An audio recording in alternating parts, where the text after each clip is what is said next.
Slovenijo so torej preplavili smrdljivci. Male nadležne žuželke, ki spadajo v družino stenic, plezajo po pročeljih, zidovih hiš, pojavijo se v notranjih prostorih, ne ustavijo jih niti komarniki. Gre za pravo invazijo, povzročajo škodo tudi v kmetijstvu. In kako nadležni so, kako jih zaustaviti, več pove Leja Hrovat. Od kod so prišle te živali, ki zasmrdijo, ko jih stisnemo? Letos je bilo kar veliko klicev sploh na področju vrtnarstva, da se je teh smrdljivcev stenic pojavilo več kot prejšnja leta. So pa zelo raznolika skupina.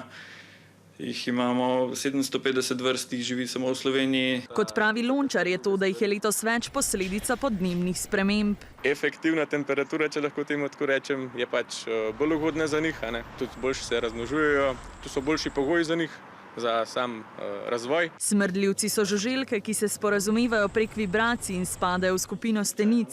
Pri večini živali je funkcija tega, da se samec in samica prepoznata in najdeta. Parjenje pri tej vrsti lahko traja tudi po kakšno uro ali več.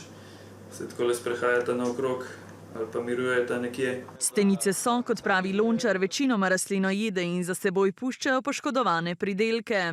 In kjer je obod, je tudi vstopno mesto za razne glive in pride do raznih bolezni in posledično tudi do manj kakovostnega pridelka. V naravi se zateče v razpoke med kamni, v suho listje in ljubje, a kot pravi Polajnar, je človek tako spremenil okolje, da se te živali zdaj pomikajo v naše hiše. No, to se dogaja jeseni, kjer se pripravljajo na prezimovanje in iščejo zavetišča. Izločajo tudi nek agregacijski feromon, se temu reče, kjer v bistvu še ostale osebke privabijo na nek tisto primerno mesto. Oni zelo dobro letijo, tako da če jih vržemo čez balkon, bo jih hitro nazaj, verjeten. Lahko jih mehansko odstranimo v neko vrečko, omedemo ali pa kar s sesavcem tudi lahko. Kmetom pa strokovnjaki svetujejo, da naj za zaščito pridelka škodljivcem fizično preprečijo dostop ali pa naj uporabijo učinkovite insekticide.